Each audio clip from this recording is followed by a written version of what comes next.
Limite des systèmes logiques. Contradiction, impasse, paradoxe. Les zones de fragilité des systèmes logiques. Nécessité d'un changement de paradigme. Quelques paradoxes concrets. L'infini de la pensée critique. La quête de la vérité complexe.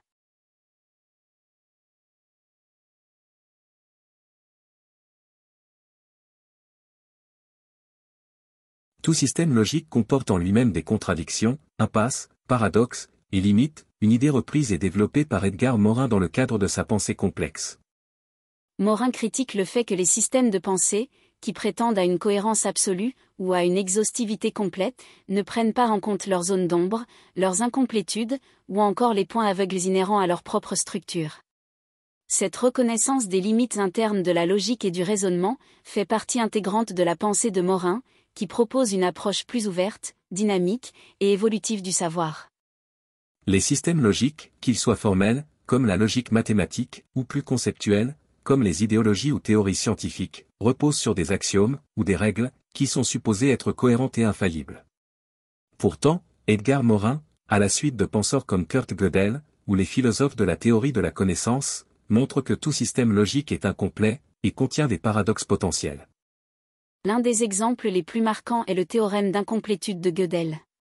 Ce théorème stipule qu'il existe, dans tout système formel suffisamment complexe, comme l'arithmétique, des vérités qui ne peuvent pas être démontrées au sein de ce système. Autrement dit, aucun système logique ne peut être à la fois complet et cohérent.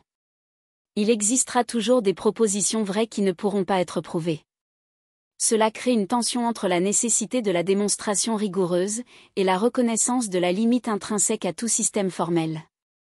Edgar Morin reprend cette idée pour montrer que même les systèmes de pensée les plus élaborés, qu'il s'agisse de théories scientifiques, philosophiques, politiques ou sociales, comportent en eux des zones de fragilité, des paradoxes internes, qui remettent en cause leur prétention à la vérité absolue, ou à la cohérence totale.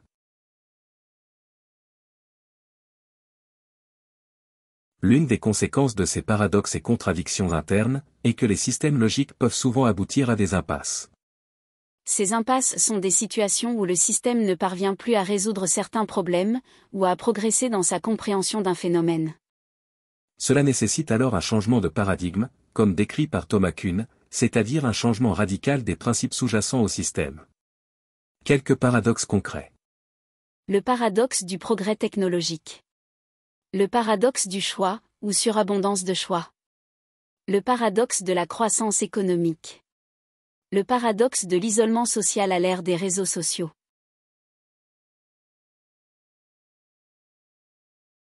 La technologie, censée nous rendre plus efficaces et nous libérer du travail, semble avoir l'effet inverse dans certains cas. Les outils technologiques, email, smartphones, applications de gestion du temps, sont conçus pour nous rendre plus productifs et nous donner plus de liberté. Cependant, ces technologies ont souvent conduit à une surcharge cognitive, une pression pour être toujours connecté, et une augmentation du temps de travail. Au lieu de libérer du temps, elles tendent à augmenter les attentes de productivité et d'immédiateté. Ce paradoxe révèle comment le progrès, plutôt que de simplifier la vie, peut parfois la compliquer.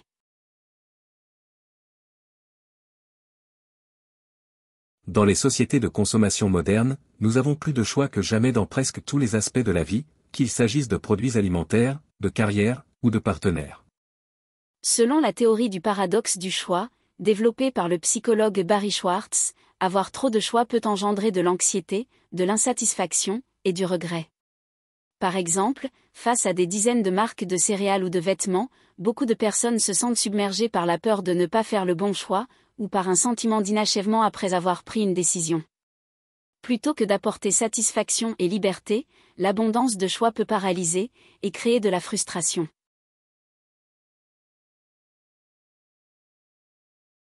La croissance économique est généralement vue comme un indicateur de progrès et de prospérité, mais elle entre en conflit avec la nécessité de préserver les ressources naturelles, et de protéger l'environnement. Les pays et les entreprises sont incités à croître continuellement, à produire et à consommer davantage pour stimuler l'économie. Cependant, cette croissance infinie entre en contradiction avec la finitude des ressources naturelles.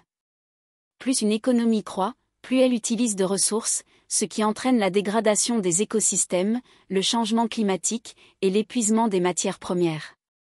Ce paradoxe met en lumière l'incompatibilité entre la logique du capitalisme traditionnel et les impératifs écologiques.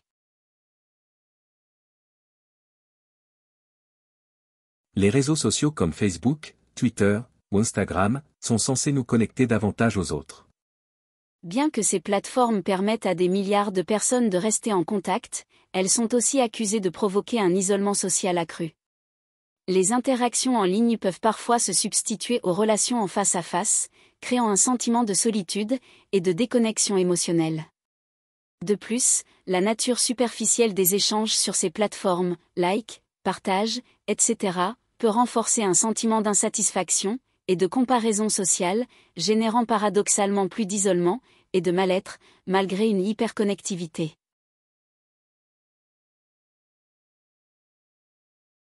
Morin critique l'idée que ces impasses soient perçues comme des échecs ou des faiblesses.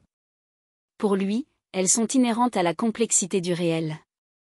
La vie, le savoir, la société, sont des systèmes en perpétuelle transformation, et vouloir les encapsuler dans des systèmes rigides et statiques est une illusion.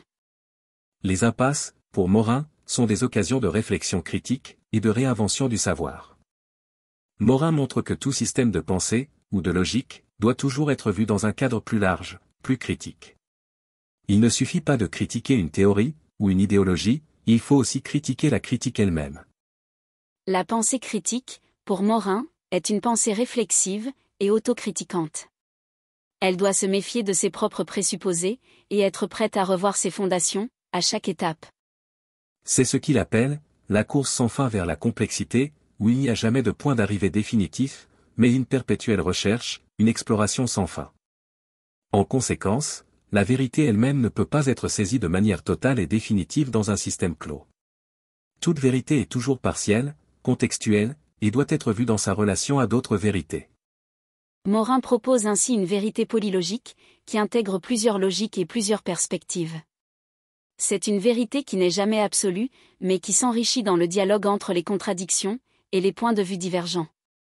Cela rejoint son idée que la pensée complexe ne cherche pas à éliminer les paradoxes, mais à les intégrer comme des moteurs de la compréhension.